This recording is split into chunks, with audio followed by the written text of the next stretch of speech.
When have you chosen to hide something? Maybe mom asks if you brushed your teeth and you say, well, yeah, even though you just ran water over your toothbrush. Or maybe you don't think you can ever understand math, but instead of asking for help, you sneak a peek at your friend's test paper to double check your answers. Or maybe you're kind to your little sister when your friends are watching, but you snap at her when they leave. You're so annoying, just go away. Truth is, we all mess up. We all make wrong choices. And instead of owning up to what you've done, it's easy to start hiding, to cover up, to show the world a fake smile, while inside you feel angry or ashamed. But there is more to the truth. No matter how badly you mess up, you are deeply loved. The God who made the entire universe knew you and chose you before the world began. There is nothing you can do to make God stop loving you. When you begin to know and experience God's amazing love, you don't need to hide anymore. You can admit you didn't actually brush your teeth and go back to finish the job. You can confess your struggle with math and ask for help. You can draw on God's love to help you treat your sister just as well when you're alone as when people are watching. The more you choose to be truthful in whatever you say and do, the more others can see God at work in you. They can see how God never changes and never lets go. That's why integrity is an amazing way to worship God with your life. Because worship is about more than just singing loud, it's all about living loud.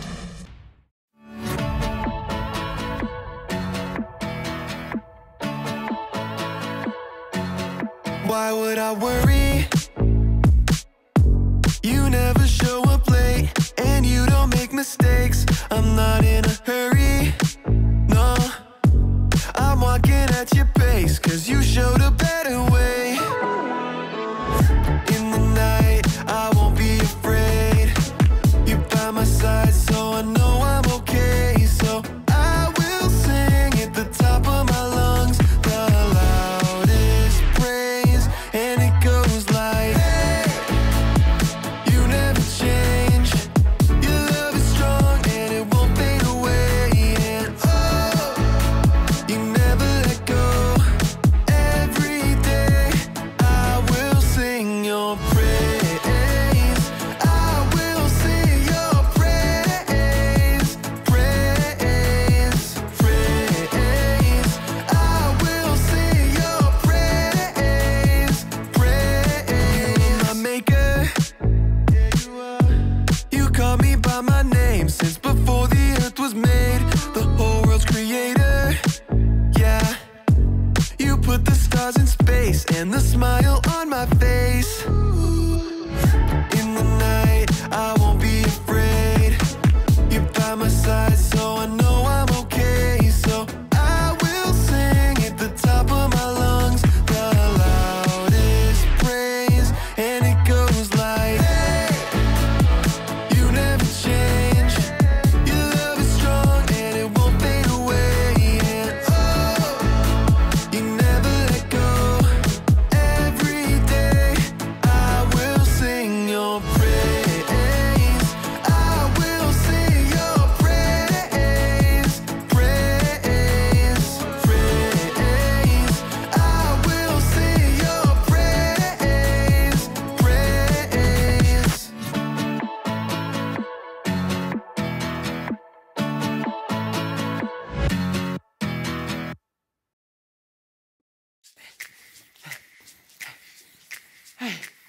Welcome to the Story Lab. This week we're talking about integrity while we take a look at the tale of two trees. I wonder if either tree has a tire swing.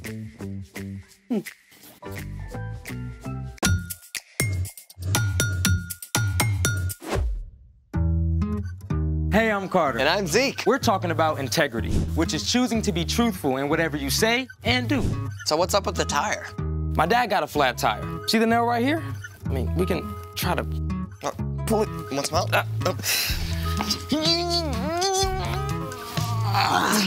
It's like Excalibur. That's not coming out.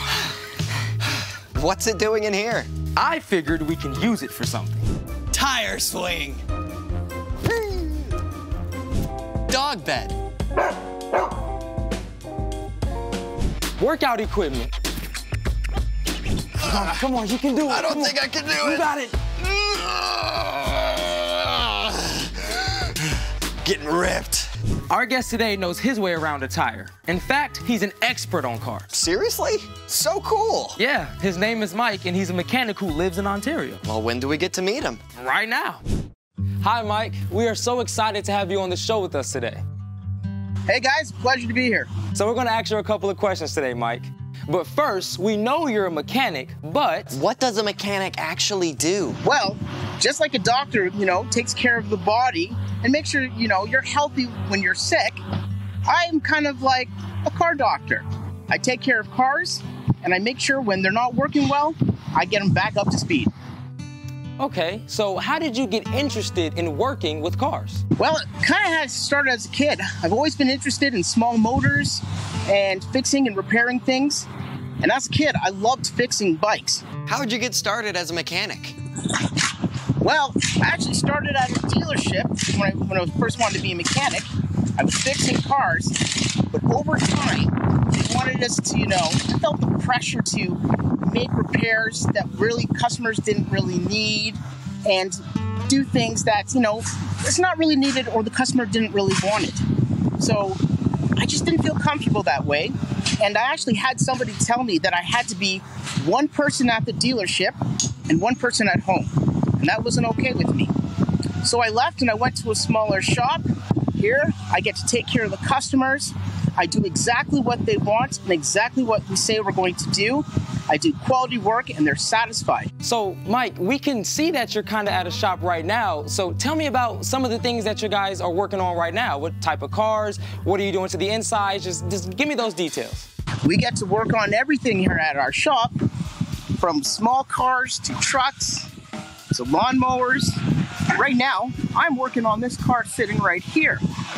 The customer wants me to make sure that their car is working exactly as it should. So I will check things like here, this is the air filter, where I would make sure that the car's air filter is clean and the engine can breathe. And here, this is the dipstick, where the engine oil goes in.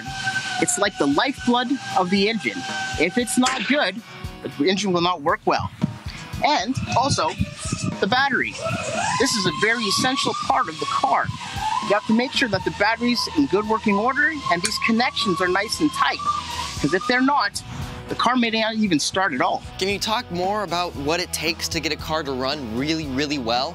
The best part of it all is you have to take care of what's on the inside. If you don't, eventually the car will break down and maybe not even work at all. So, Mike, we know you love working on cars, but we gotta ask, what is your favorite kind of car? Classic cars and hot rods. I absolutely love them. When I'm driving down the road with my kids, we make it a game to pick them out, point them out, check the colors, and really just love the sound of the old hot rods. These cars are awesome. Well, thank you so much, Mike. Your job is so awesome, and it was a pleasure talking to you today. Thanks, guys. Wow, it's like I've got a whole new perspective on what's inside. Speaking of which, it's time for... The story before the story. Today, we're in the book of Luke. When God sent Jesus as a baby, angels announced his birth. But for most of his life, Jesus lived quietly and faithfully, loving God and loving others. Around the time Jesus was 30 years old, he came to the Jordan River. God's voice spoke from heaven. "You are my son, and I love you. I am very pleased with you." Soon after, Jesus began to travel from town to town, teaching and healing. He chose a group of friends to share life with him. In everything Jesus said and did, he showed people what God is like. And over, he pointed out that what's on the inside matters most to God. Which is where our story starts. Take it away. Hey everyone, I'm Brian. And in today's story, well, things are going to get a bit thorny. Jesus had just chosen his 12 closest friends to help in his work. And when he came down from the mountain with them, a big crowd gathered. People had come from all over to hear him and be healed. Jesus did make many people well, but he knew that even more than their bodies, it was the people's hearts that needed help. So Jesus began to teach them many things. A good tree doesn't bear bad fruit, and a bad tree doesn't bear good fruit. Well, that makes sense, right? I mean, if you go up to a nice, healthy apple tree and pick one. But if you find a tree that looks twisted and stunted and pick some fruit, you're not going to want to bite of that. Jesus continued with the word pictures. You can tell each tree by the kind of fruit it bears. People do not pick figs from thorns, and they don't pick grapes from bushes. In the time of Jesus, figs and grapes were a super important part of what people ate. Figs represented peace and prosperity, and grapes stood for joy and celebration. Finding a good grapevine or fig tree was a big deal. But when Jesus and his friends walked the dusty roads, they would have seen other plants too, including thorny, bushy hedgerows and fig trees choked out by brambles. I mean, are you gonna find grapes or figs on one of these? No, I think not. It quickly became clear to the crowd, though, that Jesus was talking about more than just trees and vines. A good man says good things. These come from the good that is stored up in his heart. An evil man says evil things. These come from the evil that is stored up in his heart. A person's mouth says everything that is in their heart. Mic drop. A healthy apple tree produces great fruit, and an unhealthy tree grows bad fruit. They do it without even trying. And we are just the same. If we are in a healthy place, connected to Jesus, good things will come out of us. Our words and actions will reflect Jesus and be encouraging and helpful to others. But when we try to make it on our own, we get more and more stressed out and grumpy. Like an unhealthy tree grows rotten fruit, our words and actions are more likely to spew out and hurt the people around us. Who you are and how you're doing inside will always come out. You might be able to cover up and pretend everything's great for a while, but eventually, the pressure of trying to keep it together will just be too much. You'll end up saying and doing hurtful things, even if you don't mean to.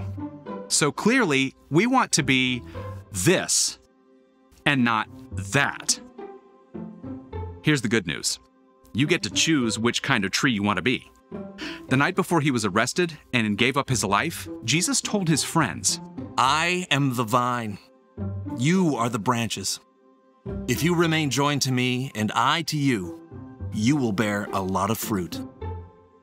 You can't do anything without me. Boom, there it is. That's the key. Like a branch has to be connected to the vine or tree trunk to survive, we were designed for connection to Jesus. And when we're regularly learning more about Jesus and talking with him, things start to change inside. Over time, we become like good branches growing trees, growing good fruit.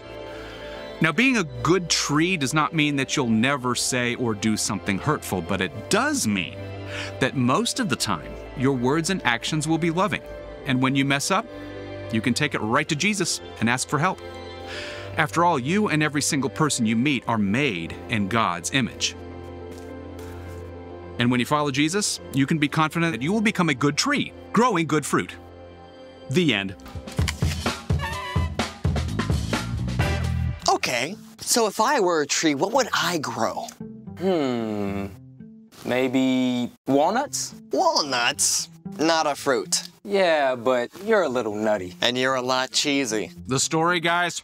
Right. Well, whatever kind, I want to be a good tree. So what's our part in the story? Well, it starts with a choice. You don't live with integrity by accident. The journey begins by choosing to follow Jesus and then to stay connected to him. And there are lots of ways to do that. Oh, for sure. For one of the best ways is to read or listen to scripture about the things Jesus did and said. Love your enemies. Don't worry about tomorrow. Let your light shine before others. My grace is all you need. My power is strongest when you are weak. Yeah, and that's just a start. You can also spend time talking with Jesus in prayer, just like you'd talk with a friend. Yeah, and that means listening too. When you take time to be still, Jesus might give you a word or a feeling, or just a sense that he's there. Even when you get distracted or mess up, that's still a great opportunity to reconnect with Jesus. there is nothing you can do that will ever make him love you less. And when you stay connected to Jesus, you can be truthful with your whole life. Yep, you got it. See you next time. So, here's the thing. Be truthful with your whole life. And stay connected to Jesus. Kind of like how Mike showed us with making sure your car battery is properly connected. So, have you decided what to do with this tire? I'm going to use it as a planter. And grow some good fruit. Or veggies. Thanks for joining us in the Story Lab. See you next time. Wait, come back! Runaway tire!